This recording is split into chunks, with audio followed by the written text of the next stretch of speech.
ভাই এখানে তো রাত আসছে 700 € করে।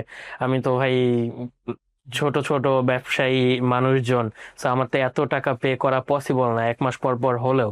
তো সেই ক্ষেত্রে আমি যদি এটা পে না করি, আমার এখন কার্ডটা সৌজন্য আছে, কিন্তু আমি যখন এটা রিনিউ করতে যাব তখন কি আমাকে আটকায় দিবে কিনা, অথবা যদি আমি চিত্তাধীন আনসার করতে যাই তাহলে কি আমাকে আটকায় দিবে কিনা। এই যে যে বকেয়া, এটা বরাবরই বড় হয়ে ফিরে আসে।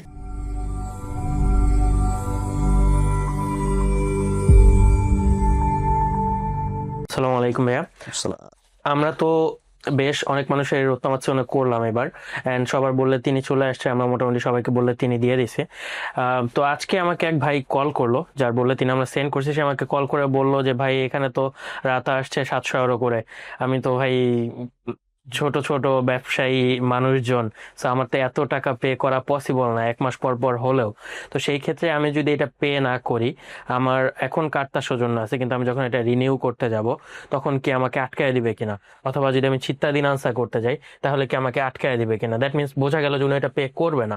আসলে এই যে যে রোত্তামাচ্ছিওনে যে সুযোগটা দিল সরকার, একটা ছাড়ের যে একটা সুযোগ, যদিও ছাড়ের পরিমাণটা খুবই কম ছিল, তারপরেও যদি আমরা এটা পে না করি তাহলে আমাদের কি কি ধরনের সমস্যা হতে পারে, আসলে কাগজ কি আসলে আটকে দেয় কিনা কস্তুরা থেকে। আসলে প্রথম যে কথাটা বলবো সেটা হচ্ছে এই যে যে বকেয়া, এটা বরাবরই বড় হয়ে ফিরে আসে। ওকে, মানে বড় হতে থাকে সাপের খেলার মতো। হুম হুম। সাপ যেমন দিয়ে খেলে বড় হতে থাকে যেভাবে, জি। এটাও তোমার বকেটা বড় হতে থাকে, দিন যায় বড় হতে থাকে। এরপরে কখন যে আমাকে এসে সবল দিবে এটা আসলে বলা কঠিন। কারণ সবল মানে হচ্ছে পিনিয়রামেন্তো। পিনিয়রামেন্তো তো পিনিয়রামেন্তো হয়ে যাওয়া মানেই কিন্তু আমার চারদিক থেকে কি হয়ে যাওয়া, আটকে সব যাওয়া। আটকে যাওয়া। হুম হুম। কারণ ব্যাংক অ্যাকাউন্টটাই আমার ইউজ করতে পারছি না। আর এখনকার দিনে যার ব্যাংক অ্যাকাউন্ট নাই তার কি অবস্থা হ্যাঁ। বুঝতে পারি আমরা। সো আসলে ডেবিট নিয়ে মানে বকেয়া নিয়ে আমাদের খুবই যেটা স্পষ্ট পরামর্শ যে পে না করলে কি হবে, এই শব্দটার এই প্রশ্নের উত্তর আসলে দেওয়াটা লজিক্যাল না। কারণ পে না করলে কি হবে, বিপদ হবে, সে সিম্পল কথা।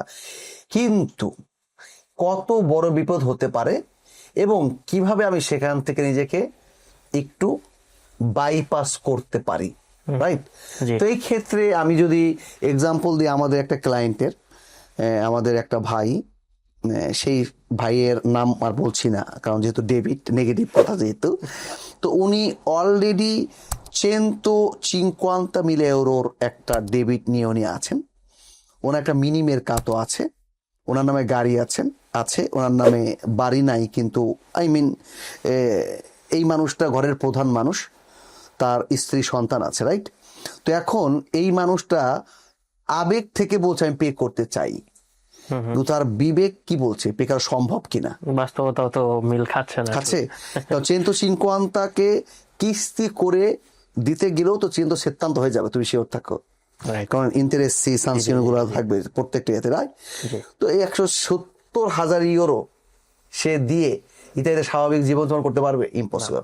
তো এইসব ক্ষেত্রে যেটা করতে হয়, ওই ভাইটাকে বা ওই মানুষগুলোর ক্ষেত্রে আগেই মনে করতে হবে ইও দিবেন্তো ফাল্লিতো কমপ্লেতামেন্তে, আমার কিচ্ছু নাই, হুম হুম। আমার কিচ্ছু নাই।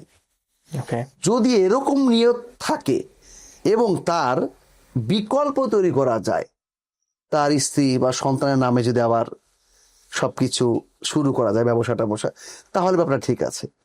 যে এরকম হয়, এরকম একটা মানুষ তার ডানে বা বামে যাওয়ার সুযোগ আর নাই। নাই, তখন তার বকেয়াগুলো পে করা ইম্পর্টেন্ট বলে মনে করছি। আমি তোমাকে বলি কাদের সর্দার ভাই আমাদের, তাদের সাথে ভাই একটু একটু বলি, বোঝা যাবে। ভাইয়ের দোকানের ভাড়া বকেয়া ছিল, তো প্রাপ্ত হয়ে গেছিল, তো ভাইয়া পে করার জন্য প্রস্তুত ছিল। এনিওয়ে, তো তখন যখন পে করার জন্য প্রস্তুত ছিল তখন দোকানদারের যে হাব ভাব মনে হলো যে দোকান সে আর দিবে না। হুম হুম। তখন তাকে বললাম ভাই কি অবস্থা, কি করতে চান? বলে ভাই এই ব্যাপার। আমি বললাম তাহলে আপনি নিয়ত করে ফেলেন, অলরেডি আপনার আপনার নামে সবকিছুই কি হয়ে যাবে, হারাই যাবে। ওকে, আপনার যে ব্যবসায়িক বকেয়া প্রায় 10, 12, 15 বছর ধরে, এই সব মিলে আপনার একটা ব্যাপক বড় একটা অ্যামাউন্ট আছে। তো সুতরাং আপনি যদি নিয়ত করে ফেলেন যে আপনি একদম ফালিত হয়ে যাবেন এবং আপনার ছেলের নামে সবকিছু করবেন, তাহলে ব্যাপারটা স্বপ্ন দেখা যেতে পারে। ওকে, কারণ আপনার কিছুই নেই কিন্তু সবই আছে, কারণ সন্তান আপনার, আপনার জায়গায় সন্তানকে আপনি দিয়েছেন। যদি এরকম কোনো ব্যাপার থাকে তাহলে বলবো যে সে ভেবে দেখতে পারে। ওকে। যদি এরকম না হয় তাহলে তার কিন্তু রাস্তা দেখছি না। না। এক্সাম্পল, এটা তো ব্যবসায়ীদের ক্ষেত্রে বললাম, যারা চাকরি করে তাদের তো কোনো পথই নেই, তাদেরকে পথ নেই, তাদের মুস্তাফা থেকে মুস্তাফাকের থাকবে। উপরে গিয়ে হাত দিবে। জি। তো কই যাবা চান্দু, তুমি তো আটকে গেলাই, তোকে যাইতেই হবে, আটকে যেতেই হবে তোমাকে। সো তুমি অবশ্যই পে করতে হবে তোমাকে। হুম। কারণ যারা চাকরি করে তাদের 99% লোকের কিন্তু স্কিপ করার কোনো রাস্তা নাই। দেখছি না। সেই জন্য ব্যবসায়ী যারা, তাদের ক্ষেত্রে যদি বিকল্প থাকে পরিবারের, তাহলে ব্যাপারটা ভিন্ন হতে পারে। চাকরিজীবীদের ক্ষেত্রে এই ধরনের বকেয়াগুলো দেওয়াটা উচিত, আর না হলে বিপদটা বড় হতে থাকবে। বুঝতে পারলাম। কিন্তু ভাই আপনি যেটা বললেন যে লাইক নিজের সবকিছু ভ্যানিশ করে ফেলা টাইপের একটা ব্যাপার, তো এটা কি আসলে পসিবল হয় কিনা? ফর এক্সাম্পল আপনার চেন্তমিলারও দেবী তো আছে, আপনি অনেক দিন থেকে ইতালিতে আছেন, আপনি এখন চিত্তাদিন ইতালিয়ানও হয়ে গেছেন, তো আপনি কিভাবে ভ্যানিশ হয়ে যাবেন? একজন মানুষ কিভাবে ভ্যানিশ হয়ে যায়? তার ডেবি তো চেন্তমিলারও সরকার পায়, এটা সরকার মানে আপনার কোনো বাড়ি গাড়ি নাই দেখে আপনার পুরো মাফ করে দিল, এটা কিভাবে হইতে পারে? না, মাফ তো করবে না, কিন্তু যেহেতু বিষয়টা কোথায়, যে এই ব্যাপারে তো তার তার তো কিছু নাই, তার নামে যদি কিছু না থাকে তখন চাইলেও তো কিছু করতে পারছে না। হুম। ব্যাপারটা এরকম, এই যে ওই জায়গাটা থেকে ভাবলে হয়তো মনে হতে পারে আমার তো কিছুই নেই, নিবে কি? তাহলে ছেলে মেয়ে ওয়াইফ তারা যদি কিছু করে না, ওটা কেন তো নিতে পারবে? প্রত্যেকেই তো Same family পেরসোনা না? ফিজিকা। তো আমি যখন আমি পেরসোনা ফিজিকা, আমি যদি খুন করি, আমার সন্তান কি সেই খুনের বোঝা বইবে? না। তার মানে কি, যারা আদুলত তাদের প্রত্যেকেরই কোন তো সুও।